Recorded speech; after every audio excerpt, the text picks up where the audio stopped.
अरे कहाँ लेके चली गेले पियावा के लिया चिट्ठियो न कोनो संदेश।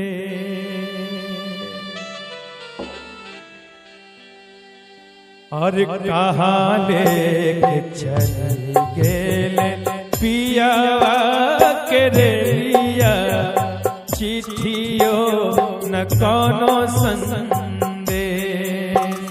ए रामा चिट्ठियो न कोनो संदेश।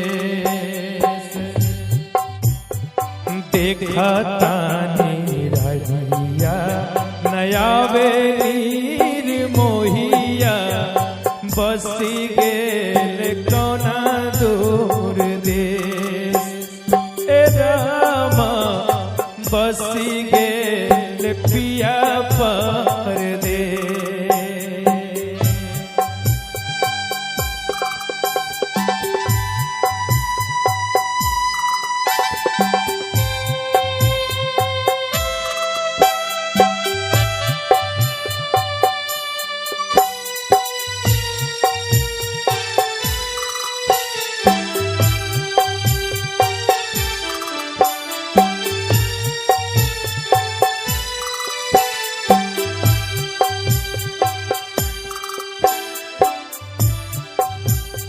रोवा तारी हसिस्का सहरी कहा तारी किरे लिया।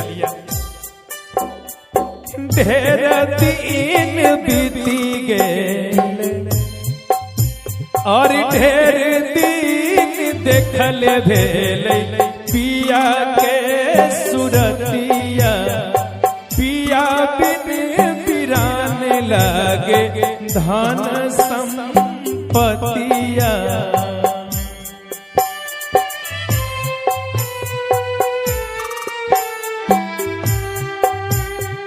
ढेर दिन बीती गेले देखले सुरतिया।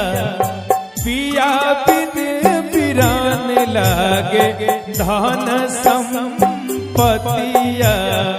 पति पत्नी हरदम साथ रहना चाहिए।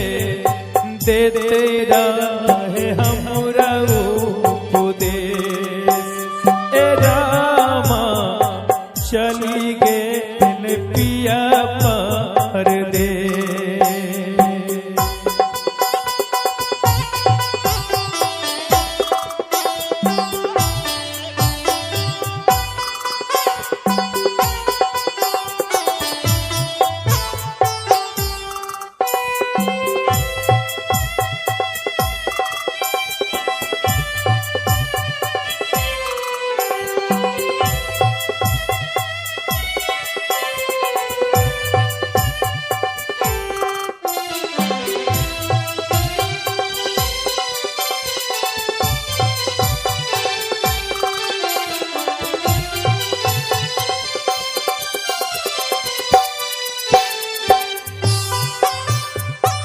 सड़िया सिंगार हम मंगैती पसंद से।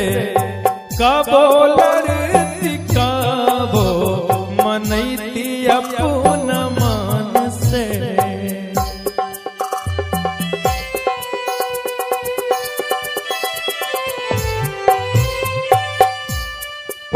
भैया हो एक बार उनका के समझा देना। अब कौनो संदेश कौनो मैसेज उनका लगे पहुंचा दा। सड़िया सिंगार हम मंगैती पसंद से। कबो लड़ती कबो मनैती अपन मन से।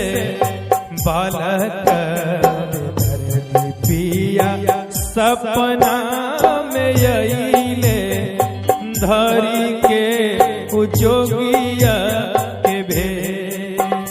ए रामा बसी गेल पिया परदेश। ए रामा बसी गेल पिया परदेश।